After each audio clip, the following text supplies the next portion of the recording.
안녕하십니까 수강생 여러분. 이제 가을이 깊어지고 있죠. 어디선가 지금 낙엽 밟는 소리가 들리는 것 같습니다. 이제 단풍도 아주 깊이 물들어 있고, 시몬 들리느냐 너는 낙엽 밟는 소리를. 그런 낭만의 계절인데, 좀 서글픈 것은 이 가을이 점점 사라지고 있어요. 실종되는 거예요. 이제 단풍이 좀 물들고 낙엽이 떨어지는 것 같다가 이제 소리가 내리는 거예요. 과거에는 봄, 여름, 가을, 겨울이라고 하는 네 절기가 뚜렷하게, 우리 한국의 특징이죠. 사계절이 뚜렷해요.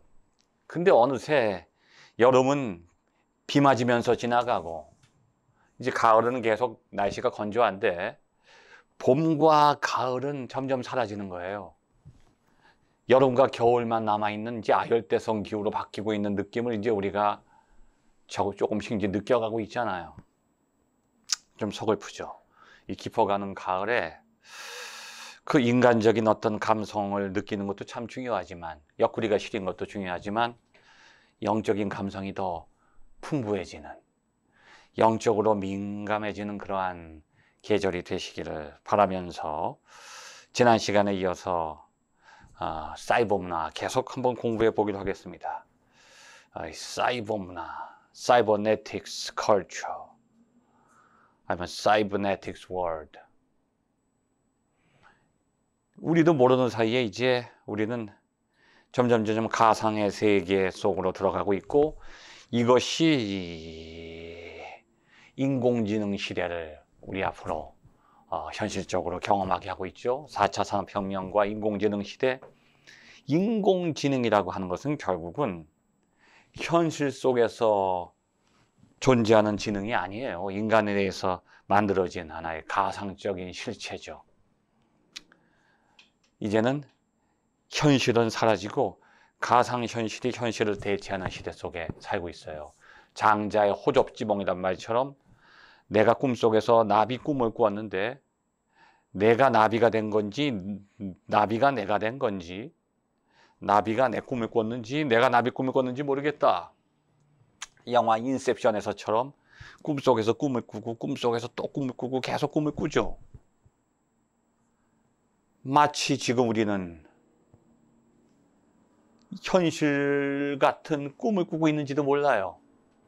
바울이 말했듯이 우리가 지금 거울을 보는 것처럼 희미하나 그때는 눈과 눈을 맞대어 볼 것이요. 그때가 될 때 비로소 이게 현실이 꿈이라는 것을 알게 될 것 같아요. 지금 우리는 이게 너무나도 생생한 현실이라고 생각하는데,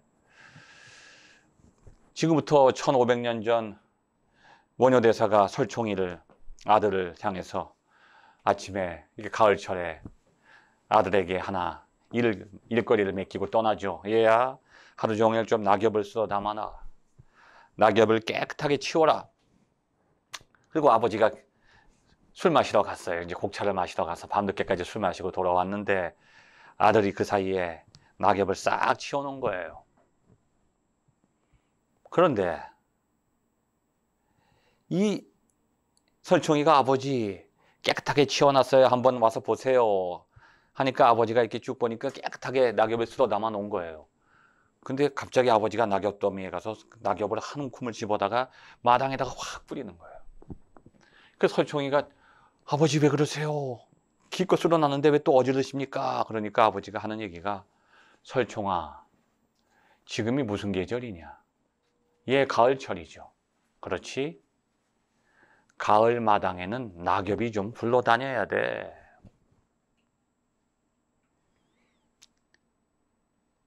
우리가 우리 세계 속에서 너무 현실적으로 살아가는 것은 너무 좀 무미건조해요. 이게 인간성을 망가뜨리죠.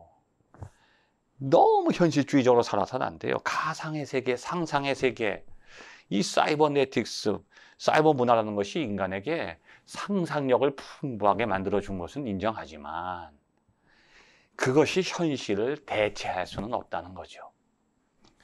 사이버 문화라고 하는 것도 하나의 과학기술인데, 과학기술은 네 가지 종류가 있어요. 그 자체로서 선한 게 있고, 그 자체로서 악한 게 있는데, 이거는 뭐 간단해요. 선한 것이니까 이거 발전시키고, 악한 거는 없애면 되잖아요.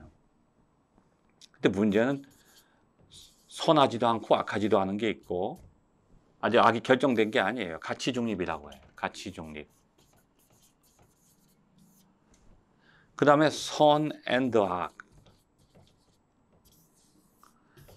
이러한 과학기술이 있는데 사이버 문화라고 하는 것도 하나의 디지털 혁명이잖아요. 디지털 과학기술인데 그것은 이 네 번째 선과 악이라는 가치가 그 안에 함께 들어가 있는 거예요. 왜? 하나님이 창조한 게 아니에요. 사이버 문화가. 인간이 만들어낸 거예요. 근데 차이점이 뭐냐? 하나님이 만드신 거는 보시기에 좋아요. 선한 거야. 보시기에 좋단 말은 온전하고 깨끗해요. 그 안에 악한 가치가 없어. 근데 인간이 만든 것은 반드시 선과 악이 함께 있단 말이에요. 왜냐하면 인간 안에 선과 악이 있기 때문에. 하나님에게는 선과 악이 들어가 있는 게 아니에요. 물론 악은 어디서 왔느냐? 그럼 하나님으로부터 왔다. 그럼 하나님 안에 악이 있는 게 아니라 이렇게 설명할 수도 있는데 그것은 악에 대한 잘못된 설명이고 인간 안에만 선과 악이 있어요. 이건 뭐냐면 인간이 불완전하다는 거예요. 완전한 존재는 선과 악이라는 가치를 넘어서 있어요. 그래서 하나님은 선하지도 않고 악하지도 않아요. 좋지도 않고 나쁘지도 않아요. 그런데 좋으신 하나님. 우리가 생각하는 그런 좋은 분은 아니에요. 왜? 우리가 하나님을 떠나면 무섭게 심판하시는데 그때 또 나쁜 하나님이 되잖아요. 심판의 하나님은 좋은 하나님. 아니, 나쁜 하나님. 은혜의 하나님은 좋은 하나님. 그 하나님이 두 분이나? 두 분이 아니잖아요. 우리가 하나님의 은혜를 두 쪽으로 잘라서 경험하는 것 뿐이지 하나님이 둘로 나눠져 있는 게 아니란 말이에요. 선과 악의 갈등은 하나님이 겪는 갈등이 아닌데 인간의 한계란 말이에요. 인간은 선악과를 먹었다는 얘기는 선과 악을 알게 됐고 선과 악의 그러한 갈등 속에서 살 수밖에 없는 게 인간이기 때문에 내가 갈등 속에서 하나님을 보니까 하나님이 둘로 보이는 거예요. 내가 심판을 경험할 때는 하나님이 공의의 하나님이라고 나에게 느껴지고 내가 하나님의 은혜를 경험할 때는 사랑의 하나님으로 하나님을 경험하는 거예요. 근데 하나님이 두 가지 모습을 가진 것은 아닙니다. 이 사이버 문화라고 하는 것 속에는 두 가지 가치가 들어가 있어요. 인간의 손이 닿았기 때문에 선과 악이 같이 있단 말이에요. 그럼 사이버 문화 안에는 긍정적인 것은 더 발전시켜야 돼요. 근데 부정적인 것은 어떻게든지 우리가 그걸 줄여나가야 됩니다. 그 사이버 문화를 무조건 우리가 기독교가 인정하는 것은 아니에요. 또 무조건 거부하는 것은 아니에요. 이 사이버 공간을 통해서 우리 기독교가 많이 선교도 하고 전도도 하고 지금 이 뭐예요? 언택트 시대 이 코로나19 때문에 할 수 없이 지금 온라인 예배도 드리고 온라인 예배를 드린다는 것 자체가 이건 사이버 문화의 장점이에요. 사이버 문화가 없었으면 온라인 예배 못 드려요. 그러니까 우리는 이러한 현실 속에서 사이버 문화의 긍정적인 면은 발전시켜 나가지만 부정적인 면은 그걸 제거해 나가려고 해야 돼요. 인간의 손이 닿는 곳엔 반드시 선과 악이 같이 있다고 하는 것을 잊지 마시기 바랍니다. 특히 이 사이버 문화는 극단적인 프라이버시 문화예요. 여기 책에도 나오지만 112페이지 보면 너무 개인적인 문화야. 근데 문화라고 하는 것은 개인적으로 흘러가서는 안 되거든요. 이기적으로 흘러가면 안 된단 말이야. 문화는 공동체의 소산이에요. 공동체적인 의미를 가지고 있어야 되는데 사이버 문화가 극단적으로 개인주의적으로 흘러가 버리면 안 되기 때문에 그 프라이버시 개인적인 면은 자제하고 그걸 많이 제거해 나가야 되지 않을까. 자, 그래서 여기 보면 인터넷 안에 있는 문제들 많잖아요. 여기 성적인 문제, 이게 성적이 온상이 되는 타락의 온상이 되고 또 개인정보 노출이라든지 해킹이라든지 이런 것들. 근데 의학 분야에서는 혁명적인 발전을 가져왔어요. 사이버 문화가. 가상 치료하는 경험들, 사이버 공간 속에서 이런 병의 원인, 질병, 또 이건 저기 의료 기술이라든지 제약 기술 같은 것에 대한 하나의 시뮬레이션을 통해서 엄청난 발전이 이루어지는 거예요. 의학혁명이. 이 여러분 시뮬레이션이라고 하는 게 뭡니까? 이 시뮬레이션. 시뮬레이션. 이게 시뮬레이션이 시뮬라크르, 원본 없는 이미지를 시뮬레이션이라고 그래요. 이게 원본이 없어. 이미지만 있어. 이미지. 현실 문화는 원본이 있어. 실체가 있어요. 실체로부터 이미지가 나오잖아. 이 보드마카. 실체가 있는 거예요. 실체가 없으면 이미지도 없어. 근데 사이버 문화는요, 실체가 없는 거예요. 가상적인 거니까. 그러니까 실체가 없는 이미지. 그래서 이 시뮬레이션이라고 하는 뭐냐면 처음에 비행 조종사의 모의 조종 실험을 하는 장치가 있잖아요. 비행기를 타고 훈련하다 보면 이게 서툴게 하면 훈련하다가 비행기 하나 떨어지면 그게 1억 달러면 1,000억 원이 넘어요. 비행기 한 대가. 비행기 한 대 그거 돈 주고 안 사면요 아파트 단지가 하나가 들어서요. 그리고 우리가 이게 쓸데없이 돈 낭비하는 거예요. 이게 군사 비용이 이게 전쟁 준비하는 것들이 이게 다 엄청난 돈입니다. 그러니까 비행 조종사들이 비행 훈련을 할 때 시뮬레이션을 통해서 지상에서 그렇게 모의 조종 실험을 하잖아요. 거기서 따온 말이 시뮬레이션인데 이 시뮬레이션이라고 하는 것이 의학 기술에는 의학 분야에는 엄청난 혁명적인 발전을 가지고 왔고 수술도 장거리에서 인터넷상으로 수술할 수가 있어요. 가상 공간 속에서 그렇게. 교육도 지금 요즘에 그 뭐죠? 인강 하잖아요. 인강이 뭐예요? 인터넷 강의예요. 인터네트워크가 없었다면 이 교육의 혁명이 일어나지 않아요. 지금 온라인 강의 이거 엄청난 교육의 혁명입니다. 그건 우리가 활용을 해야 돼요. 이 사이버 문화를 현실 속에 적용할 때 이건 엄청난 발전이 오지만 그 안에 부정적인 것이 숨어 있기 때문에 부정적인 것은 제거하는 것이 사이버 문화를 존속시키는 데 있어서 결정적인 관건이 된다고 하는 것이죠. 자, 결국은 인간의 손이 닿았다는 거죠. 그럼 우리는 어떻게 해야 되느냐? 기독교는 바벨탑이 되면 안 된다는 거야. 사이버 문화가 바벨탑이 되면 안 돼요. 여러분, 바벨탑이라는 게 탑을 쌓다는 뜻이 아니에요. 인간이 하나님처럼 되려는 욕망이 선악과에서만 나타난 게 아니라 하나님을 향해서 올라가는 거에 대적해서 끝없이 탑을 쌓아요. 근데 그 결과가 뭐예요? 하나님이 인간 안에 분열을 가져오는 거예요. 아버지와 아들이 소통이 안 돼. 벽돌 가져오려니까 물도 오고 물도 오려니까 벽돌을 가져오니까 탑을 못 쌓는 거예요. 자, 사이버 문화가 하나님의 어떤 섭리에 사용돼야 돼.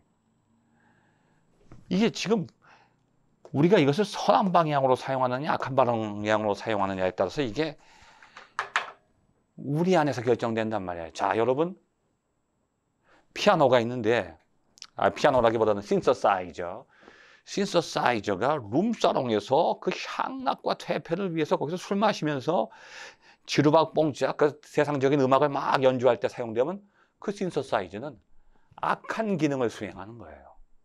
근데 그 신서사이저가 예배 시간에 하나님을 찬양하는 예배를 위해서 기여하는 데 사용됐던 그건 선한 기능을 하게 되는 거잖아요. 그러니까 우리는 이 사이버 문화라고 하는 것을 기독교적으로 긍정적인 방향으로 활용하지 않을 때 그 사이버 문화 자체가 하나님을 대적하는 게 되는 거예요. 인간은 두 가지 태도밖에 없어요. 하나님을 경외하든지 하나님을 대적하든지. 사이버 문화가 바벨탑이 되면 안 된다는 거예요. 하나님을 대적하는 도구, 하나님과의 관계를 단절시키고 인간이 그 사이버 문화를 자신의 그 욕망의 도구로 사용하게 될 때는 결국은 사이버 문화는 무너지고 만다는 거예요. 그러니까 이 사이버 문화가 진정으로 교회를 위해서, 기독교를 위해서 기여하는 긍정적인 문화의 형태로 발전돼야 되고 그 책임은 바로 우리 그리스도인들에게 있다고 하는 것입니다. 자, 그만큼 이 사이버 문화 속에서 우리는 기독교적인 가치관을 잃어버리면 안 된다는 거예요. 기독교적인 가치관과 세계관만이 이 사이버 문화를 올바른 방향으로 유지시키고 존속시킬 수 있다고 하는 것이죠. 자, 이렇게 해서 우리 사이버 문화를 마감하고 이제 제 3장은 짝퉁 권하는 사회. 짝퉁.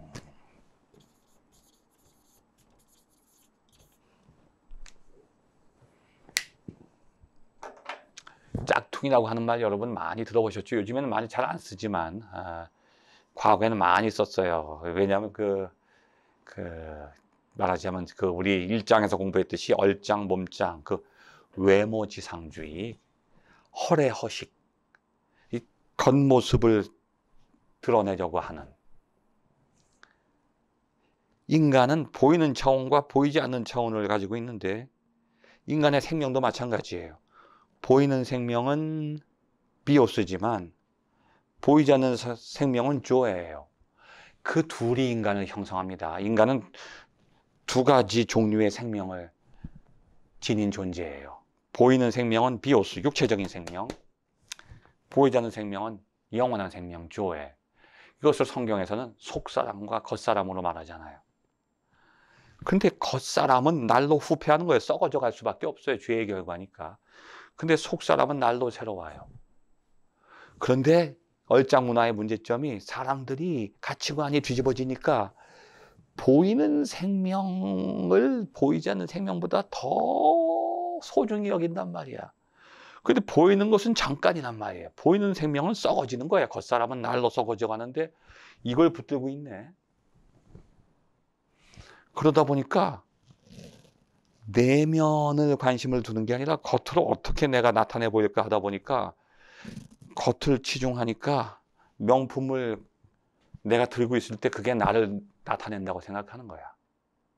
그러니까 명품을 들어야 되는데 명품을 들 수 있는 형편이 안 되니까 비슷하게 생긴 모조품을 든단 말이에요. 이거 짝퉁이라고 그러잖아요.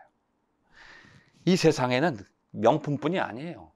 세상의 모든 것들이 다 그러한 짝퉁과 연결돼 있어요. 학위는 가짜 학위, 이것도 짝퉁 학위잖아요. 그러니까 이 짝퉁이라고 하는 말은 좀 저속한 말 같지만 그 안에는 아주 깊이 있는 경제학적인 의미가 담겨 있는데 그것을 대체 효과라고 해요. 대체 효과. 인간은 끊임없이 대체 효과, 대체제를 추구해요.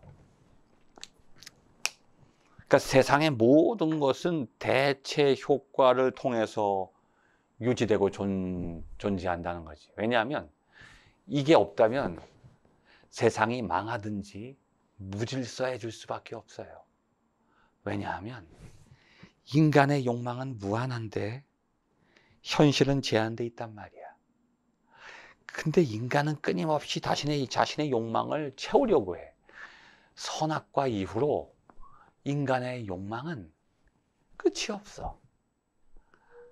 선악과 이후로 인간이 하나님처럼 되려는 욕망을 가지는 바람에 하나님처럼 되지는 못하고 세상에서 끝없이 자신의 욕망을 추구하는 삶을 살게 되는 거예요.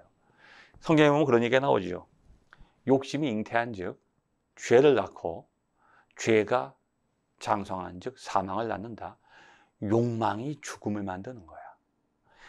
왜 욕망이 죽음을 만드냐? 욕망은 채워질 수 없기 때문에. 그러니까 욕망을 채우려고 하는 그 자체가 인간을 죽음으로 인도한단 말이에요. 그럼 살려면 어떻게 해야 돼? 욕망을 비워야지. 근데 인간은 욕망을 비우지는 못해. 근데 다른 방법으로 해결하지요. 욕망을 실현할 수 없을 때는 그 실현하는 방법을 바꿔요. 원하는 것을 얻지 못할 때는 원하는 것 대신에 그 원하는 것만 못한 꽁 대신 닭을 택한단 말이에요.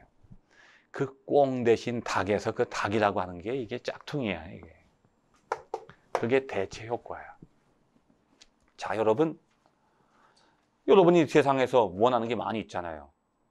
여기 협성대학교 학생들 사실 여러분 재정적으로 허락하고 여러분이 무슨 학문적인 여건이 허락되고 모든 환경이 주어진다면 여러분이 협성신학대학에서 공부하기보다는 장학금 주어지고 기회가 주어지면 미국 하버드에서 부른다. 왜 안 가요? 저도요. 영어로 강의할 수 있고 독일말로 강의할 수 있으니 4년 전에도 가서 제가 하이델베르크에서 강의했지만 거기서 강의하러 오세요. 그럼 가고 싶어요.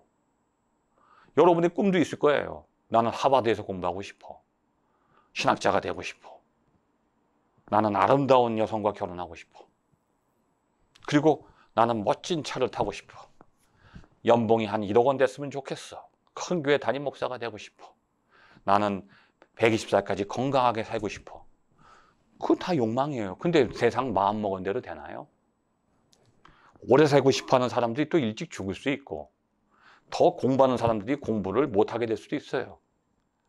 결혼하고 싶어서 죽겠는데 독신으로 살 수도 있단 말이에요. 세상은 원하는 대로 안 돼. 근데 원하는 대로 안 된다고 그 원하는 것을 포기하면 사는 게 아니야. 그럼 어떻게 해요? 내 마음은 하버드 대학을 갖고 싶은데 뭐 다른 대학에서 이름도 모르는 대학이지만 그냥 스칼라십 주겠다 와라 그럼 가죠. 나는 내가 꿈꾸는 이상적인 여성과 결혼하고 싶은데 그 여성은 나를 싫어하니까 그 여성보다는 조금 못해도 나를 좋아하는 사람을 보니까 이 정도면 됐어. 결혼하는 거예요.